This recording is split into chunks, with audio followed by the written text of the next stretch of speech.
Copiar es lo contrario de crear. Para mí copiar es multiplicar, y multiplicar es bueno. Creo que copiar significa no tener imaginación. Para mí copiar significa la génesis de la creación.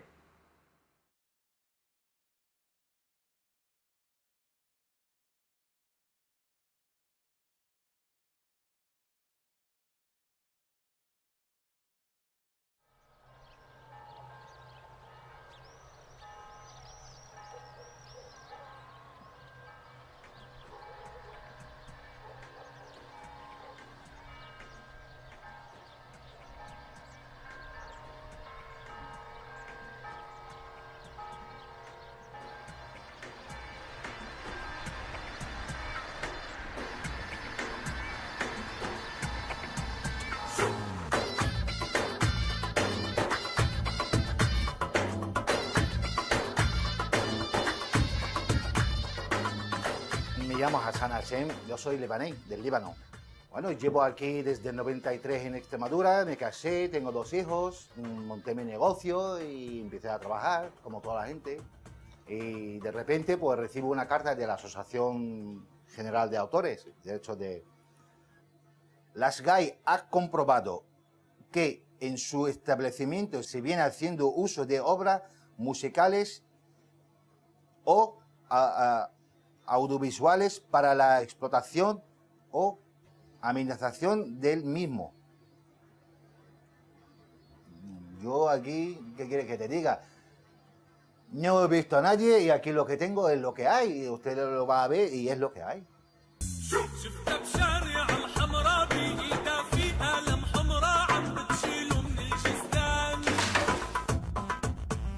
La mayor parte del negocio se dedica a la cocina y aquí tengo 2,70 por 2,90, es el espacio para el público. Es comida para llevar, no tenemos instalaciones ni de cable, ni música digamos de fuera, ni altavoces, ni lo único que tengo es un radio casero, un mini CD de estos chiquititos, casero, y es el que tengo en la cocina, y es el único tipo de música que se escucha aquí, música árabe, música libanesa. Esta música la traigo yo de mi tierra, cada vez que se vaya mi hermano, o voy yo, o me entero que alguien viene y trae música, pues o me lo graba, o me lo manda, o me lo vende, o lo que sea, pero siempre he hecho de música así.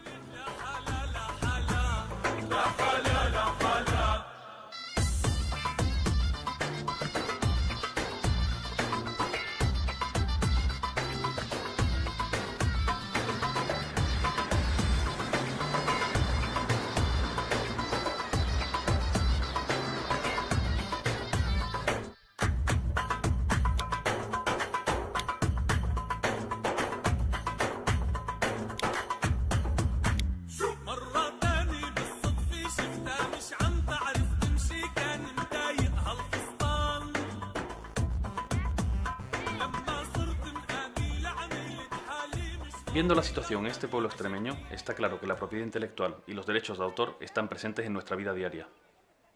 Nuestro proyecto consta de este documental y de un blog en internet donde vamos a ir narrando el desarrollo de la producción y donde vamos a colgar las entrevistas íntegras. También hemos decidido no solo hablar de estos temas, sino experimentarlos, con lo que vamos a intentar licenciar el documental con una licencia distinta del copyright. Una licencia que nos permita colgar el documental en internet para que todo el que quiera pueda visionarlo, descargarlo y copiarlo libremente. En el documental también vamos a narrar el proceso de conseguir esa licencia. Vamos a ver si al final podemos hacerlo.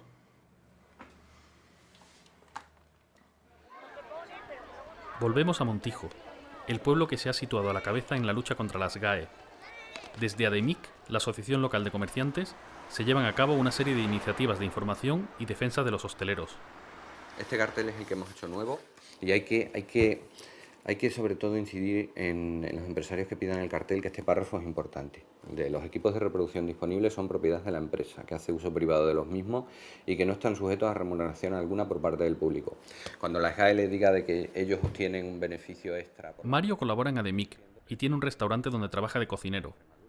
Él mismo ha sufrido los envites de las GAE y ha sido promotor del llamado Manifiesto de Montijo, un texto con instrucciones para librarse de las GAE que ha traspasado las fronteras extremeñas y se ha convertido en un referente de las posiciones anti-GAE.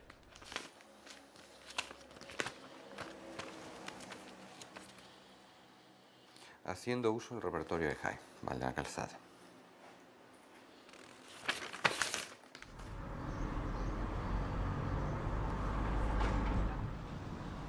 De mí, como asociación sin ánimo de lucro, igual que la GAE, somos sin ánimo de lucro, es uno de los servicios que prestamos. Pues le ofrecemos asesoramiento e información a la gente que nos lo solicita. La SGAE ha conseguido que se legisle a su antojo. O sea, se han creado leyes para beneficiar a este grupo de personas, a los autores y editores, y no precisamente a todos los autores y editores, sino a un grupo concreto privilegiado de autores y editores. Porque hay algunos que no aprueban. Entonces, lo primero que hay que tener en cuenta es que la situación es difícil, la pelea es difícil y que hay que estar dispuesto a renunciar a muchas cosas para poder pelear con efectividad. Por toda España, asociaciones de empresarios, universidades y otras instituciones están empezando a cuestionar los pagos a las entidades de gestión de derechos. En Montijo, todo el pueblo está sensibilizado con el tema y el ayuntamiento aprobó en un pleno dejar de abonar los recibos de las GAE. Bueno, yo espero que por simpatía otros ayuntamientos dejen de pagar a la SGAE. ¿Y SGAE qué puede hacer? ¿Demandar a todos los ayuntamientos de España? Bueno, veremos si se admite a trámite esa demanda. La cuestión es forzar el debate y forzar el cambio en la legislación. Y para forzarlo a veces hay que tomar medidas tan drásticas como esa. Todo el mundo ha oído hablar de las GAE y a nadie le resultan desconocidos términos como canon digital, entidades de gestión o derechos de autor. Pero, ¿qué es exactamente la propiedad intelectual? La propiedad intelectual es el conjunto de derechos que regula la protección de las creaciones del ser humano. Se divide en dos tipos: la propiedad industrial, que protege a marcas y patentes, y los derechos de autor, que protegen a las creaciones artísticas, que son de los que nos vamos a ocupar. Según la ley española, son objeto de propiedad intelectual todas las creaciones originales literarias, artísticas o científicas, incluyendo libros, obras dramáticas y traducciones, composiciones musicales, obras cinematográficas, obras de pintura, fotografía y escultura, proyectos arquitectónicos y de ingeniería, y programas de ordenador. La ley distingue distintos tipos de derechos de autor. Primero tenemos los derechos morales, que serán siempre del autor, como el reconocimiento de la autoría o el respeto a la integridad de la obra. También tenemos los derechos de explotación, que son transferibles, como los derechos de reproducción o los de difusión pública. La ley determina también la duración de esos derechos de explotación. Es lo que se conoce como copyright. Actualmente la ley reconoce la protección de una obra hasta 70 años tras la muerte del autor, pasando esta entonces a dominio público. ¿Pero de dónde vienen este sistema y esta duración? Aunque por entonces legalmente no tenía dueño, la cultura se encontraba encerrada en los monasterios. Pero en 1439 Gutenberg inventó la imprenta, y esto lo cambió todo. La cultura empezó a circular.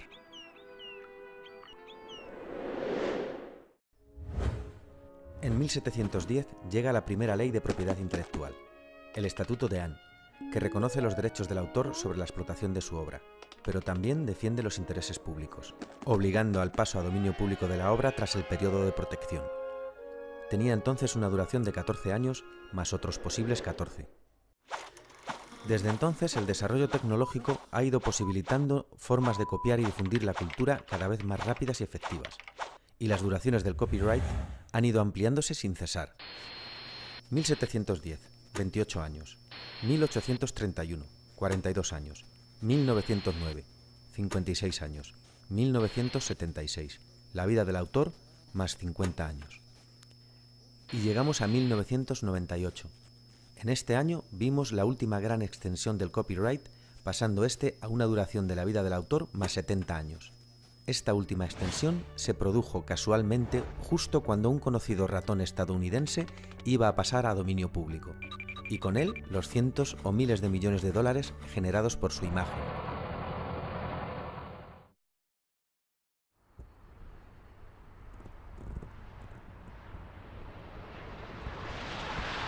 Para conocer los distintos tipos de licencias que existen, vamos a Barcelona, a ver a Ignasi Labastida, profesor en la universidad y representante en España de Creative Commons, que es uno de los sistemas de licencias más conocidos del mundo. Ignasi nos va a ayudar a escoger la licencia adecuada para nuestra película. Bueno, Ignacio, hemos venido porque queremos el documental que vamos a producir, colgarlo en internet, que todo el mundo pueda descargárselo y copiarlo libremente. Y entonces queremos saber qué tipo de licencia tenemos que usar y qué opciones existen hoy en día. Pues a ver, si te quieres centrar en el tema de las licencias Creative Commons, hay otras licencias que más o menos tienen cosas parecidas. Tienes que tener claro primero que todas las licencias, las 6 que se ofrecen actualmente, permiten justamente la copia, reproducción, la distribución y la comunicación pública, siempre que no se busque una finalidad comercial. Entonces, si pones una de estas licencias, tú estarás autorizando justamente a que se pueda copiar el documental y que se pueda distribuir. Y después la otra cosa que debes plantear también es si quieres permitir la transformación. A mí me interesa ese documental, pero solo una parte, y quiero crear otro documental a partir del tuyo, lo que se llama legalmente una obra derivada. Juntando todo esto tienes 6 opciones. Desde lo más restringido, no permitir obra derivada, no permitir usos comerciales, a lo más abierto, que sería permitir cualquier tipo de uso comercial y permitir cualquier tipo de modificación. De hecho, la ley dice una cosa, que es que tú no puedes ceder derechos. Parece ser que Creative Commons es el camino a seguir. Para decidir una licencia en concreto y conocer los detalles del proceso, volvemos a Madrid, a consultar a Javier de la Cueva, abogado experto en propiedad intelectual. Pues Javier, venimos de ver a Ignacio Labastida, de Creative Commons España, que nos está explicando los tipos de licencias alternativas que hay. Sí. Porque nosotros tenemos la intención de... ¿Qué le llamas alternativas? Es verdad, tienes razón. Pues otro tipo de licencias menos usuales, quizás, Sí. que el copyright. Y nosotros la intención que tenemos es nuestro documental, poder colgarlo en internet y que todo el mundo tenga acceso a él. Vale, bueno, pues vamos a ver.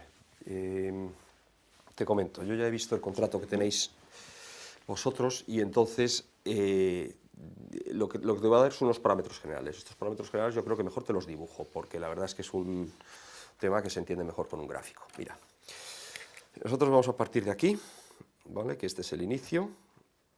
Y el inicio es que vosotros tenéis un contrato entre la productora, que sois vosotros, y Radio Televisión Española. Primero tenemos que analizar es si vuestro contrato os permite colgarlo en internet, ¿vale? Porque claro, no solamente estáis grabando, sino que también tenéis gráficos, tenéis imágenes, tenéis personas que son las que están entrevistadas, pondréis una música, supongo, al documental, tenéis los derechos también del guionista y tenéis también los derechos del realizador, y luego pues los derechos vuestros como productora. Entonces, bueno, pues los derechos como productora son los que estamos analizando, pero vamos a ver. Javier nos explica el laberinto legal que suponen los distintos derechos en una producción audiovisual. Nos habla de derechos de autor y derechos de imagen, también de lo relativo a la coproducción y sus derechos de explotación. Nos cuenta todo lo que tenemos que hacer para poder colgar la película en internet. Tenemos que firmar un contrato de cesión de derechos con todas las personas que generan derechos de autor, como el guionista, director, músico, grafista. En ese contrato tenemos que especificar que el documental se va a licenciar con Creative Commons. Si alguien pertenece a alguna entidad de gestión de derechos como las GAE, se puede complicar la cosa, teniendo que pedir permisos extra. También tenemos que conseguir la autorización para usar la imagen de todas las personas que van a salir en el documental. Y por último, y no menos importante, tenemos que llegar a un acuerdo con Televisión Española, coproductores y copropietarios de la película. Este dibujo representa el camino que tenemos que seguir para poder editar el documental con una licencia copyleft y así poder colgarlo en internet, para que todo el mundo lo pueda visionar, descargar y copiar libremente. Si conseguimos llegar al sí de la derecha, podremos hacerlo, pero si acabamos en el no de abajo, no podremos colgarlo en la web, y ya veremos entonces cómo lo solucionamos.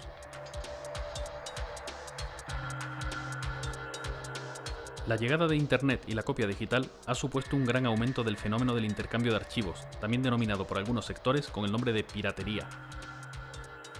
En los últimos años, las ventas de CDs y DVDs han descendido considerablemente. Nuevas formas de consumo se van abriendo paso.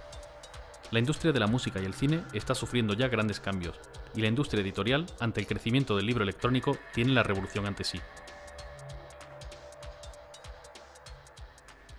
El cine es el sector más afectado por la llamada piratería. No dispone de los sistemas de protección anticopia del software, ni tampoco hay todavía alternativas de producción y comercialización, como las surgidas en el sector de la música. Si alguien tiene la posibilidad de descargarse una película totalmente gratis, provoca un efecto muy curioso, que es el el cambio en la percepción del valor del cine.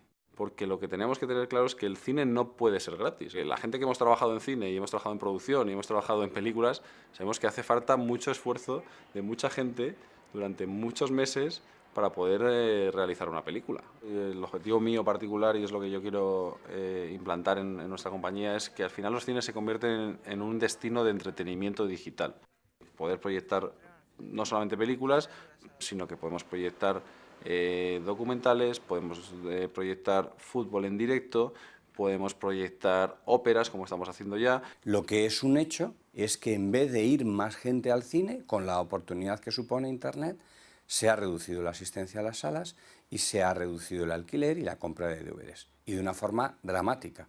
Estamos hablando de un sector que se ha reducido a menos de la mitad en 4 años. Esperemos que los cines continúen existiendo, pero creo que a estas alturas ya es seguro que gran parte de la explotación del cine se hará a través de Internet. Filmoteek es uno de los portales de visionado de películas en Internet de referencia en España. Por un precio de entre 1 y 2 euros se puede ver una película en el ordenador. En Estados Unidos están más adelantados. Netflix ofrece por $10 al mes una completa oferta de series y películas que se ven directamente en la televisión, que ya está conectada a Internet. El catálogo de Netflix es inmenso y está bien ordenado, comparado con los portales que se pueden encontrar en España.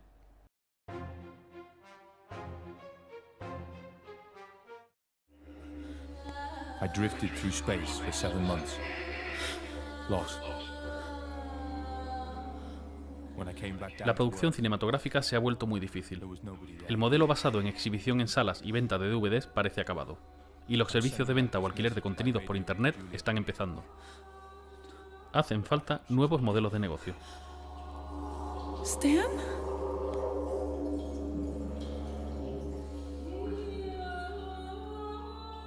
El Cosmonauta es un proyecto de largometraje. Era un sueño que queríamos hacer, era, digamos, la historia ideal para apostar por ella y para perder tiempo en ella. Y básicamente es una propuesta para renovar o solucionar ciertos problemas que vemos en la industria de manera bastante innovadora en cuanto a la financiación, la producción y la distribución. El modelo de negocio del Cosmonauta se basa en hacer participar al público en el proyecto y así fidelizarlo antes de producir la película. En vez de ser un mero espectador, por 2 euros puedes convertirte en productor. A esto se le suman otras fuentes de financiación, como el merchandising, fiestas y patrocinios de marcas.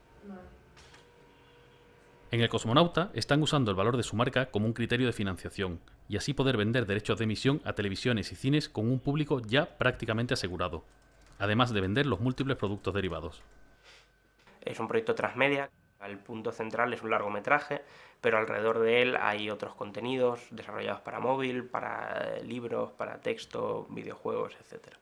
Nuestra presencia en Internet además tiene mucho que ver también con nuestro modelo de negocio, porque lo que estamos haciendo gracias a Internet y también, bueno, gracias a eventos que hacemos en la calle, ¿no? Eventos, conciertos, fiestas y demás, es el hecho de contactar con el público antes. Y ese contacto con los productores tiene mucho que ver porque ya estamos consiguiendo un público que después probablemente vaya a querer ir al cine, probablemente la vaya a ver en Internet o probablemente la vaya a ver en televisión y se vaya a comprar el DVD.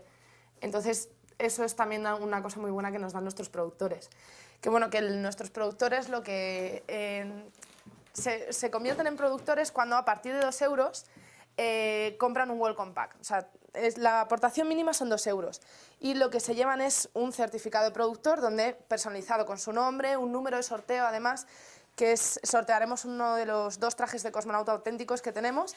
Se llevan un par de pegatinas y una chapa.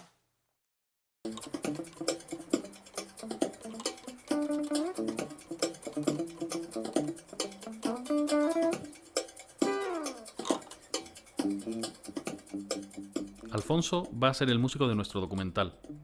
Ha trabajado con nosotros los últimos 10 años y nos ha compuesto la música de 8 o 9 películas. Él está de acuerdo en colgar el documental en Internet y gustosamente nos da permiso para usar su música, que estará también disponible en la red de una forma gratuita para todo el que quiera. A mí es que me parece lo más natural del mundo. ¿Sabes? Yo no, igual que a lo mejor he comentado que sí, que creo que alguna parte de mis derechos cuando están como estamos hablando, en Telecinco y están poniendo una canción mía me tiene que llegar, veo igual de natural el que se hagan trabajos, obras, creaciones para que estén directamente colgadas en la red y que vayan por una vía directa y libre de pasar por la sociedad de autores o por ningún lado. Alfonso es músico profesional y además de componer bandas sonoras, toca la guitarra y actúa en directo con cierta frecuencia. Tiene 3 grupos: Desechos, que es el más rapero, Wakame, de pop japonés, y también colabora con Mariam Hassan, una cantante saharaui.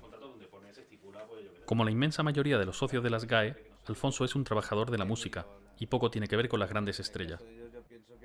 Ahora mismo no sabemos si el mismo Alfonso puede legalmente colgar su propia música en Internet, sin generar derechos de autor. Las GAE podría reclamar un pago a la página web que aloje los archivos.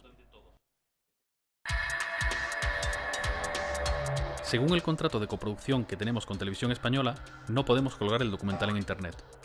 Les hemos propuesto licenciar el documental en copyleft y les hemos enviado información sobre Creative Commons. Estamos esperando su respuesta.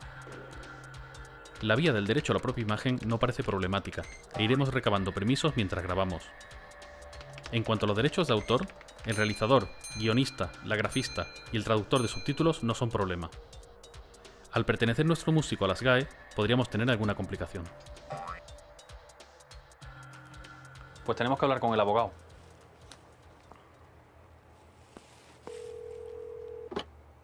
¿Sí?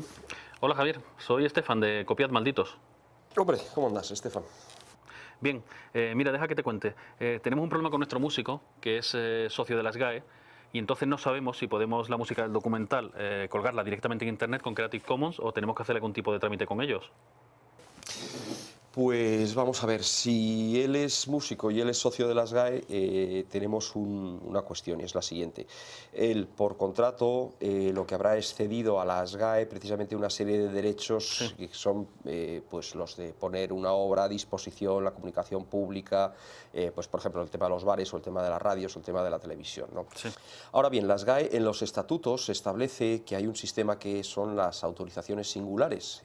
Quizás te acuerdes que en el gráfico también lo habíamos hablado. Entonces él puede solicitar del Consejo de Dirección que se le permita, para ese caso concreto, llevar a cabo una utilización de esa obra. Y entonces que esa obra no se la gestionará las GAE. Así que lo que tendría que hacer es hablar con las GAE para ver cómo puede obtener ese permiso de ellos. Vale, pues hablamos con ellos y te dejamos saber algo. Vale, pues ya me dirás, ¿eh? ¿Vale? Venga, estupendo, hasta luego. Hasta luego, chao. Pues hay que llamar a las GAE.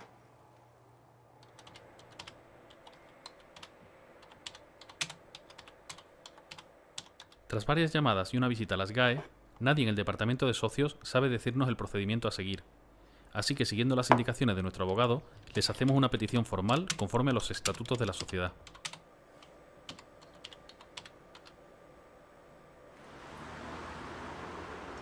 Pues parece que ya nos hemos topado con las GAE.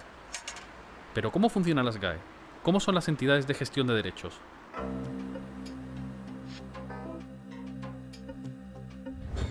La Ley de Propiedad Intelectual obliga a la gestión colectiva de los derechos de autor. Esto significa que un autor no puede recaudar directamente sus derechos, solo puede hacerlo a través de una entidad de gestión. En España hay 8 entidades de este tipo. La más conocida y la mayor es las GAE, que representa a músicos y editores. También tenemos a CEDRO, escritores, a GEDI, productores musicales, AIE, músicos, intérpretes y ejecutantes, a ISGE, actores, VEGAP, artistas visuales, EGEDA, productores audiovisuales, IDAMA, cineastas. Estas entidades son privadas y tienen forma jurídica de asociación sin ánimo de lucro. Su tarea es recaudar los derechos de autor que sus asociados generan según la Ley de Propiedad Intelectual.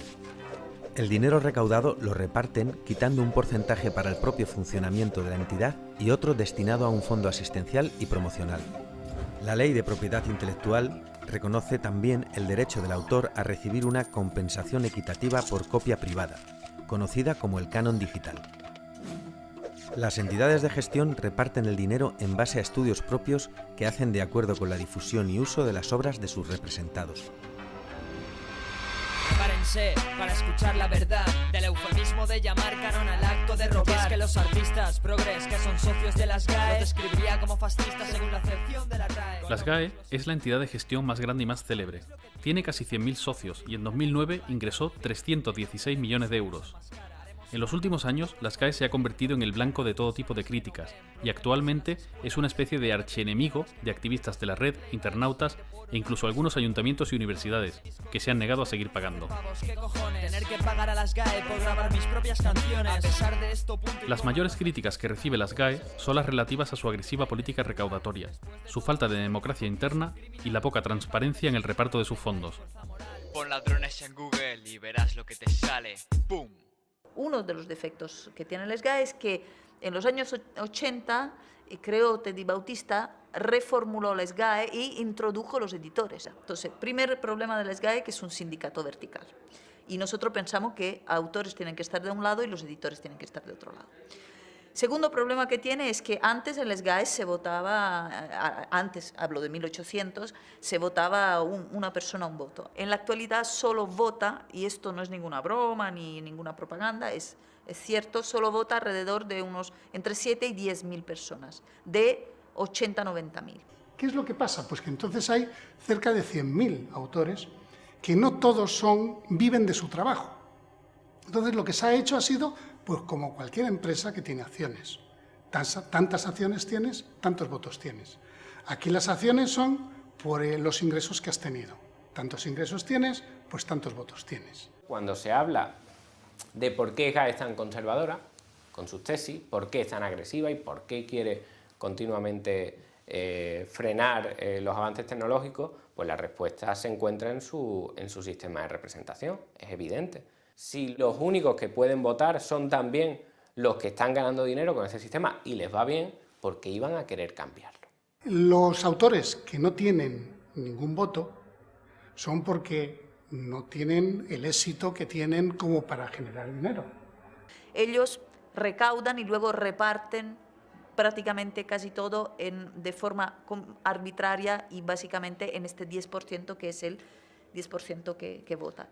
El 1,75% recaudaba, o sea, se le repartía el 75% de los beneficios. El 1,75% de los que algo recaudan se lleva el 75%. Hay en el ambiente de que no somos transparentes. Pero bueno, pero si es que ya no podemos publicar más. Ya lo único que tenemos que hacer es, pues, no sé, publicar con nombre y apellido lo que cobra cada uno, cosa que no puede hacer por la ley de protección de datos personales. Simona pertenece a ex-SGAE, un colectivo barcelonés que difunde información sobre cómo librarte de las SGAE. A ex-SGAE se le unen decenas de grupos y miles de activistas que entienden que la propiedad intelectual debe ser gestionada de otra forma. Trabajan incansablemente para cambiar el actual sistema de gestión de derechos por uno más justo y transparente. Quieren reformular el concepto de cultura, que a menudo se entremezcla con el de entretenimiento y demasiadas veces con el de comercio.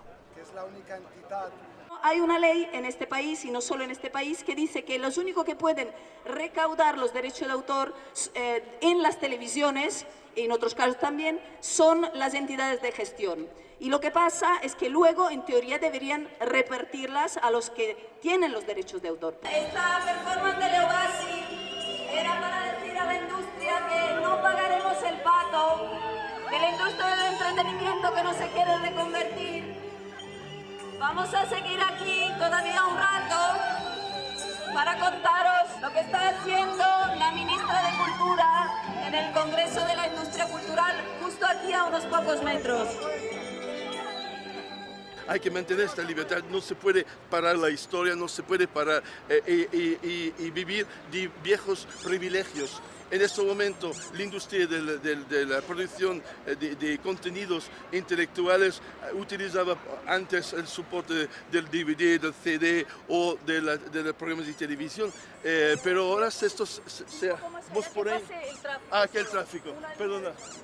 ¿Sabéis que como payaso yo no puedo en ninguna de mis actuaciones citar una marca de un producto que existe? Por ejemplo, yo no podía hacer un chiste o una broma utilizando la marca McDonald's o utilizando una marca Apple de los ordenadores. No puedo porque hay un riesgo de un pleito por utilización de marcas de propiedad privada, marcas industriales. Llegamos al paradoja que yo he podido hacer un espectáculo con el Papa de Roma, el Ratzinger, y vestirme de Ratzinger y contar chistes contra Ratzinger, que es la libertad de poder hacerlo. Pero yo no puedo contar un chiste o hacer algo utilizando el nombre, digo McDonald's, y puede ser cualquier otra marca.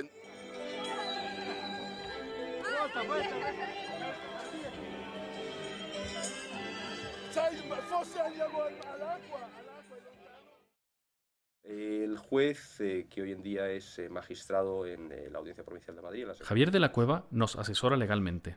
Es un abogado madrileño que trabaja defendiendo a personas o empresas demandadas por las entidades de gestión. Colabora estrechamente con David Bravo, y ambos han defendido a multitud de web de enlaces y bares demandados por las GAE y otras entidades de gestión. Tenemos el país más avanzado en sentencias de reconocimiento de los derechos de la cultura libre, por cuanto que somos los países además iniciales en cuanto a la primera sentencia sobre copyleft del mundo. Tenemos además unos jueces que han desarrollado perfectamente, porque lo han entendido de una manera estupenda, lo que es un enlace, y sin embargo lo que tenemos es un poder político que es ciego a lo que pide la sociedad. Javier ha desarrollado un archivo público de procedimientos libres, donde comparte sus conocimientos sobre propiedad intelectual y publica de forma gratuita todos los avances y éxitos que ha tenido. David Bravo y otros abogados colaboran en esta tarea, y todos intercambian libremente sus experiencias. Es el copyleft aplicado al derecho. Es un derecho procesal distribuido. Entonces, de esa manera, antes el conocimiento estaba concentrado, que era el que daba el poder, y ahora el conocimiento está distribuido. Entonces, mediante esa inteligencia colectiva, pues se pueden obtener muchísimos mejores resultados que lo que pudieran ser una persona que fuera la depositaria del conocimiento. Estos abogados también dedican parte de su tiempo y esfuerzo a divulgar.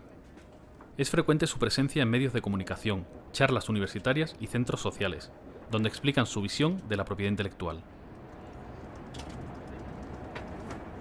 Nos llaman para que demos información sobre nuestra actividad y claro que vamos.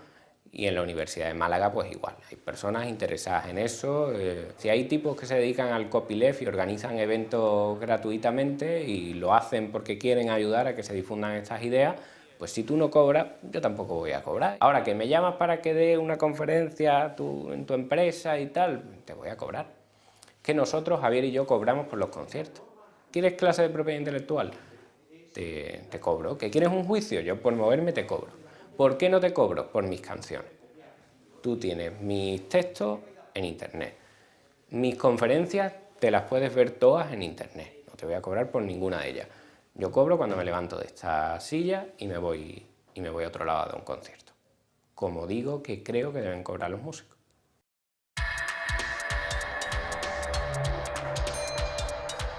Hemos conseguido los permisos de cesión de imagen de los participantes. Alfonso ya solicitó un permiso especial para que la música del documental no sea gestionada por las GAE y así poder colgar la película en internet. Seguimos esperando respuesta. Con Televisión Española hemos revisado el contrato y vamos a editar el documental con una licencia de Creative Commons. Yo he vendido discos, se vendían discos, es decir, unas cantidades aceptables, incluso he llegado a vender cinta de cassette, que salió el primer disco que tuve. Los discos se colocan en las tiendas, los colocan, que los tiene la distribuidora, que es otra parte del engranaje, ¿no? También. Y quitando en algún caso, se suelen devolver casi todos en nuestro caso. Pero sí, quizás por curiosidad, más que pues se baja música, se escucha. ¿Que cómo lo veo? Esa es la pregunta del millón. Yo veo que es algo imparable. Creo que es una cosa imparable en el sentido que vivimos, en el mundo que vivimos y con la tecnología que vivimos. No creo que a millones y millones de chavales de 12 a 16 años y más les puedas en cualquier lado del mundo convencer de que una cosa que tienen al alcance de la mano con un botón esté prohibida.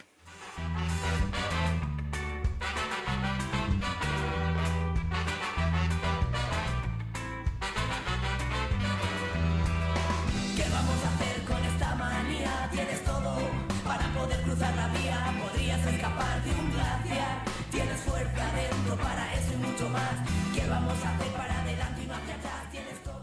En el sector de la música ha habido mucho movimiento en estos años. El MP3 se ha universalizado y con el ancho de banda actual se pueden descargar de internet discos enteros en pocos segundos. Las ventas de CDs están bajando sin parar y muchos grupos han empezado a usar internet para darse a conocer e incluso comienzan a autoeditarse.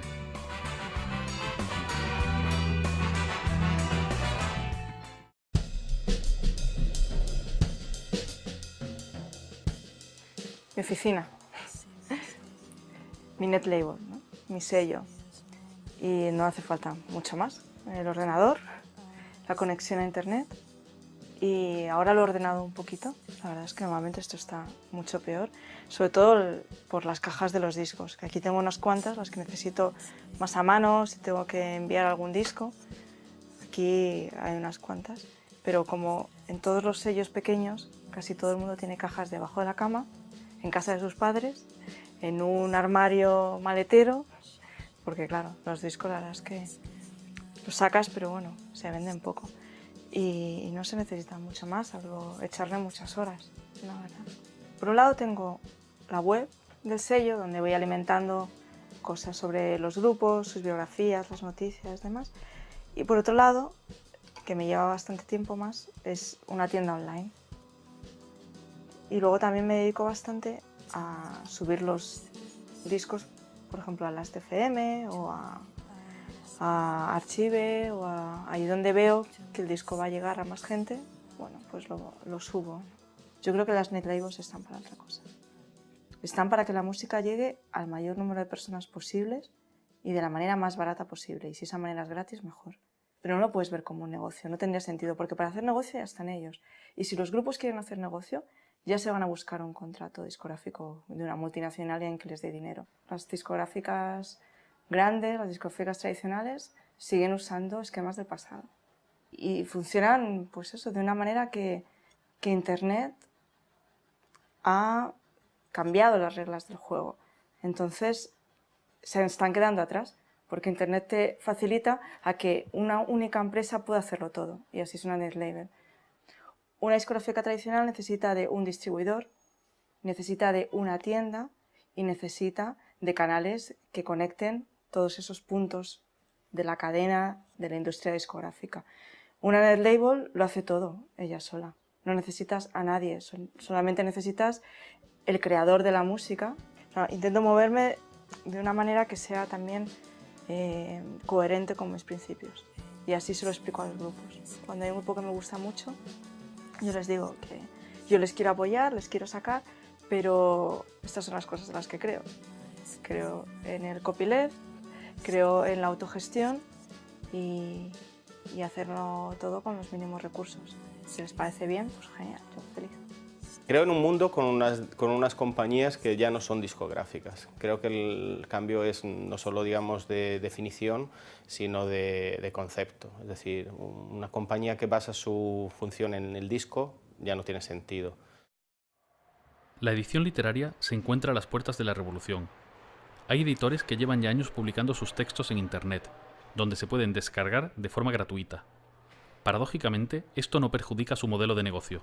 Traficante de Sueños es una librería asociativa, es una editorial, un proyecto editorial, es una alternativa de distribución, es un taller de diseño y es un espacio social.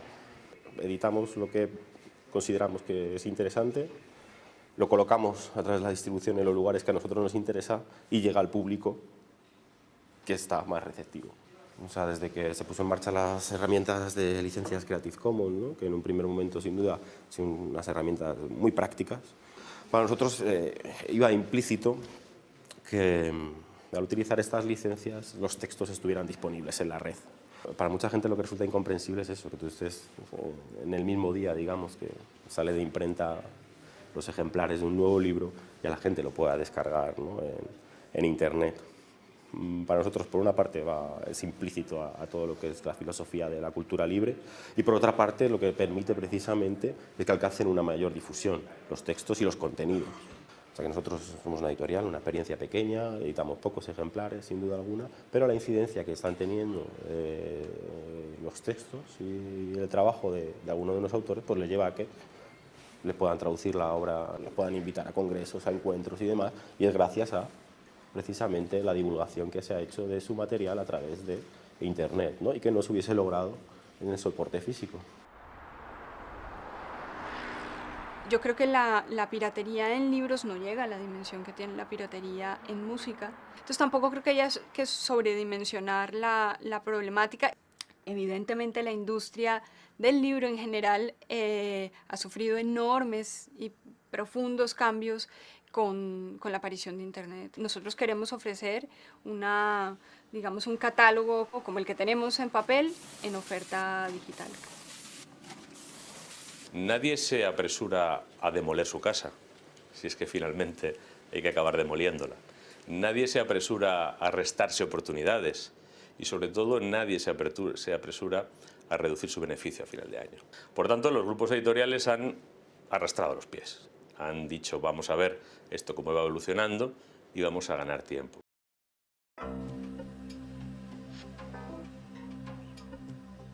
Estamos viviendo un rápido cambio legislativo en torno a la propiedad intelectual. Las leyes van más lentas que el desarrollo tecnológico y la propiedad intelectual tiene cada vez un mayor peso en la economía. Se están desarrollando nuevas formas para reforzar el control.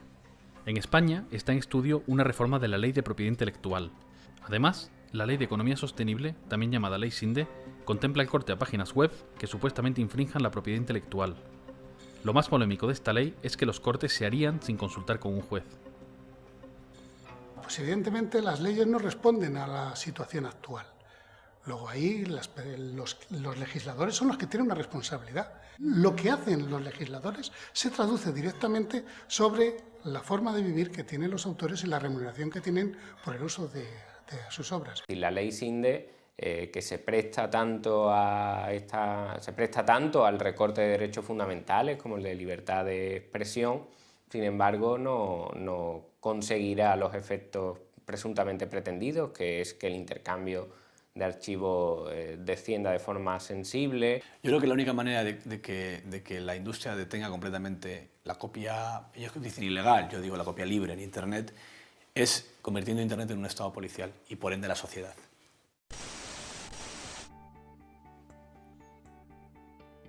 Un lector del blog nos ha mandado un vídeo suyo y nos ha parecido interesante enseñarlo.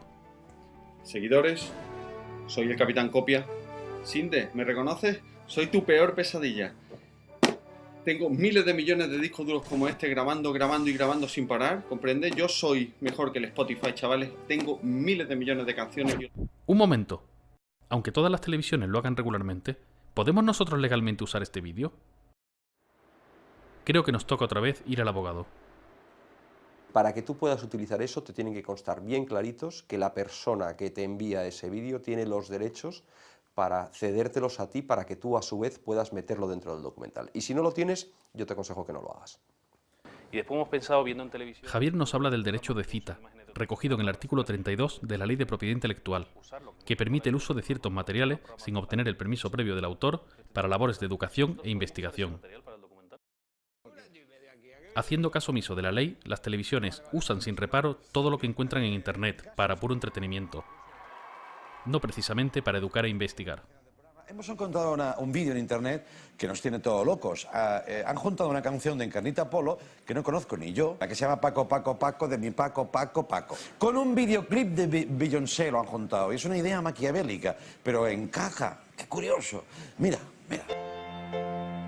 Ya vienen por el llano los migueletes. Los migueletes ya vienen por el llano, ven acá primo y siéntate aquí.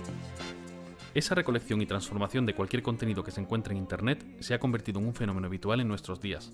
Una nueva generación de jóvenes, ya nativos digitales, están acostumbrados a disponer de todo lo que encuentren por Internet, para verlo, usarlo, jugar con ello, transformarlo, remezclarlo y casi siempre para devolverlo otra vez a Internet.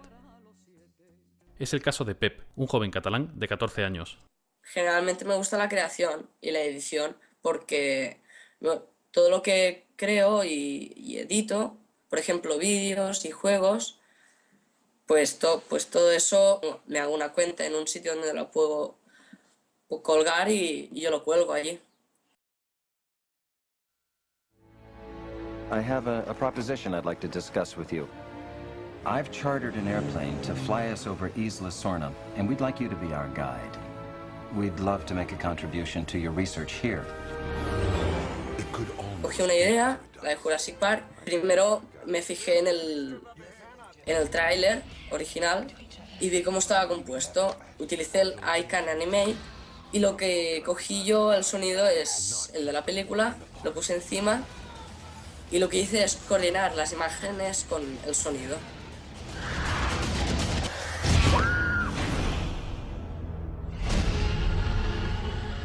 ¿Y la propiedad intelectual?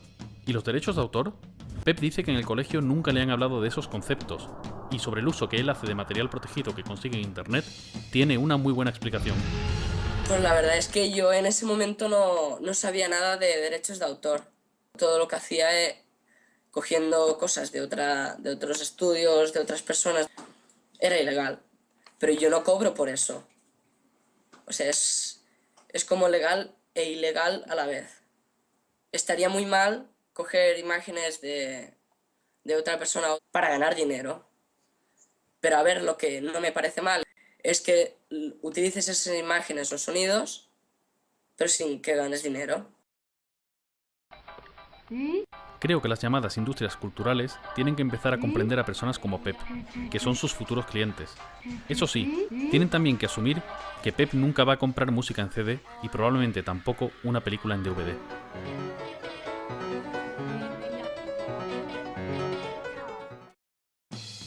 Para jóvenes como Pep, las entidades de gestión llevan tiempo diseñando campañas educativas para dar a conocer la propiedad intelectual, como ellos la entienden.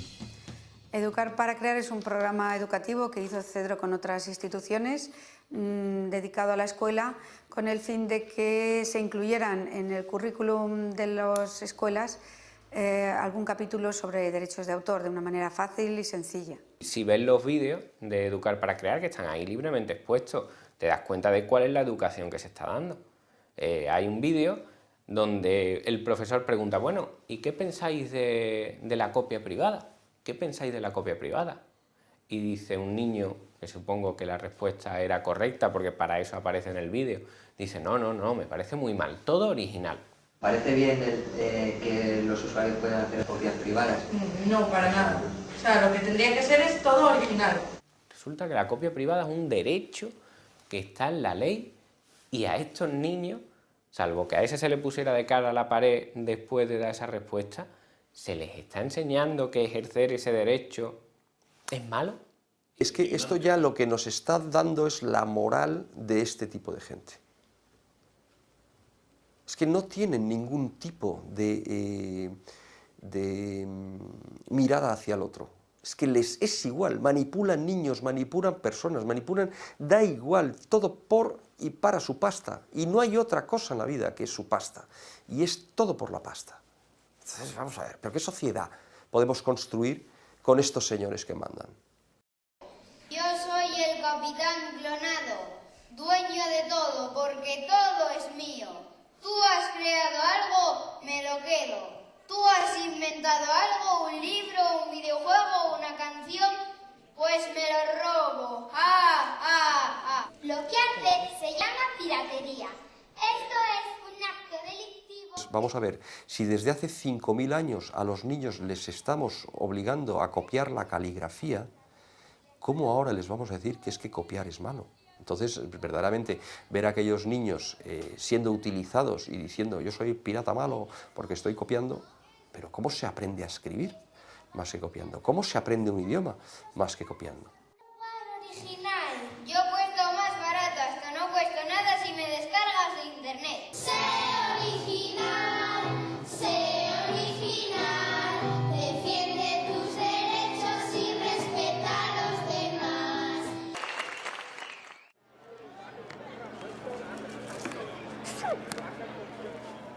Hasta ahora, el significado de cultura siempre me ha parecido que de cierta forma iba ligado al de comercio. Todo lo relativo a la gestión cultural, subvenciones o ayudas, legislación y las propias entidades de gestión de derechos se basan en una cultura que genera beneficio económico, una cultura comercial. Y muchas veces las llamadas industrias culturales son de facto industrias del entretenimiento. Pero una gran parte de los productores de cultura realizan su tarea de una forma no profesional o incluso altruista. No hay más que pensar en qué porcentaje de escritores viven de las ventas de sus libros, por no hablar de los músicos.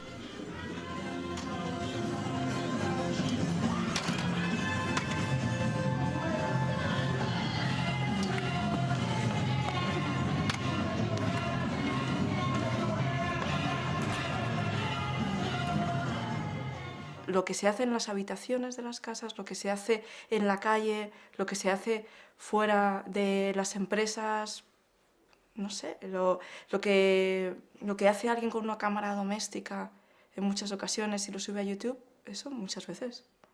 También es cultura porque es un aporte que sirve para entender la sociedad, para atenderte a ti mismo, para explicar el mundo, ¿no? Y la cultura es algo bastante más amplio que el mero mercado.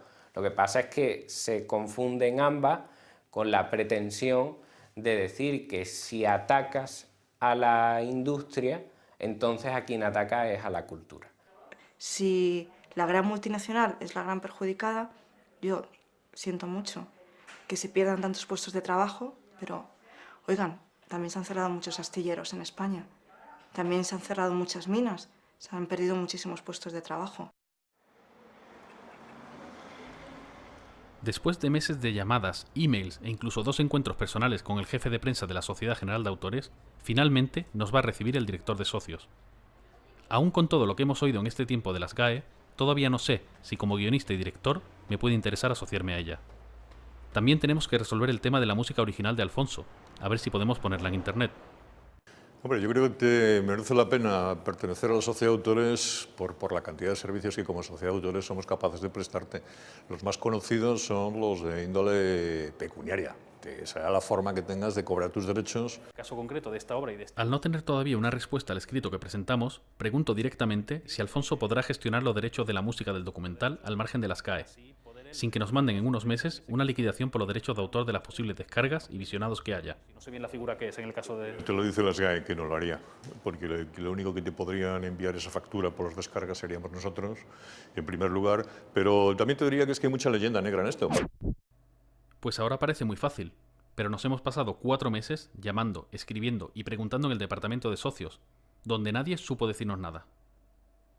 Si tú mismo estableces que no quieres una limitación o que no quieres percibir los derechos de autor en la web, simplemente porque lo tengas en tu propia página, como productor o como autor, o lo tengas distribuido en distintas páginas donde es consultado, visto, reconocido, la difusión es perfectamente libre, perfectamente libre.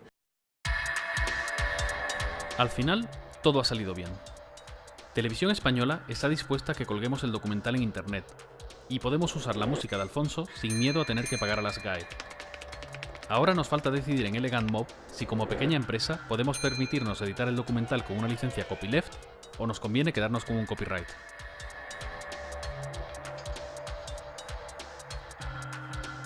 En cuanto a mí, las GAE no me ofrece la flexibilidad que yo desearía en la gestión de los derechos de mis obras, y no reconoce otro tipo de licencia que no sea el copyright. Tengo también alguna duda sobre los sistemas de reparto, y además nunca podría participar en las asambleas, con lo que nadie me escucharía. Las operaciones inmobiliarias más o menos relacionadas con el proyecto Arteria tampoco me hacen mucha gracia. Así que de momento no me voy a asociar a las GAE, aunque ello signifique que no voy a cobrar los derechos de autor que me correspondan. No hay que ser alarmista, decir, uy, qué mal lo hemos hecho, esto se hunde, se acaba. No, se acaba no, seguro que cambia, seguro. Pero acabarse no se va a acabar, porque la gente va a querer seguir teniendo acceso a contenidos culturales, sean películas, sean discos. Si no consigues generar ingresos con la creación de una obra artística, no te vas a dedicar a ello. Nadie se va a dedicar a crear, a generar contenidos. Estamos en un momento en el cual parece que el mundo se acaba, que no va a haber manera de ganar dinero con la cultura, pero yo no creo que sea así. Yo creo que estamos en un momento de transición y que como toda transición llevará a un modelo nuevo de explotación y un modelo nuevo de relación entre los creadores, la industria cultural y los consumidores de información. Yo creo que Internet, que está creando problemas a otros niveles, como la pedofilia y en otras cosas, pues bueno, pues está, no por el hecho de ser una nueva tecnología es buena. En algunos momentos pues habrá que normalizarlo. A estas empresas que lo que hacen es se dedican sistemáticamente a vulnerar los derechos fundamentales de los ciudadanos, lo que hay que hacer es quebrarlas económicamente, que no tengan recursos para seguir haciendo de lobby. Vaya, en música hay más música que nunca, ¿no? Hay más gente, más bandas, más gente tocando instrumentos. Pero vamos, yo creo que la música va hacia adelante y por mucho tiempo, claro. Pues al final casi lo hemos conseguido. De acuerdo con Televisión Española, vamos a licenciar el documental en Creative Commons y vamos a colgarlo en Internet para que todo el que quiera pueda visionarlo, descargarlo y copiarlo libremente. Nosotros en Elegant Mob pensamos que en este momento y en este caso es más positivo una distribución a través de Internet que proteger el documental con un copyright. Desde las tablillas de arcilla de Mesopotamia de hace 5.000 años hasta el último bestseller ya en el siglo XXI, siempre ha habido un escritor y un lector. Siempre habrá un autor y un espectador. Si algo he sacado en claro de toda esta historia es que la cultura nunca va a desaparecer, pero necesitamos que la propiedad intelectual se flexibilice y se actualice a los nuevos tiempos. Las llamadas industrias culturales y los intermediarios han ido cambiando a lo largo de la historia y ahora con Internet toca otra gran evolución. Tenemos que entender que las cosas pueden cambiar, decrecer, evolucionar o incluso desaparecer, y eso no es algo que sea necesariamente malo.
Seguiremos luchando. Paz y comunidad.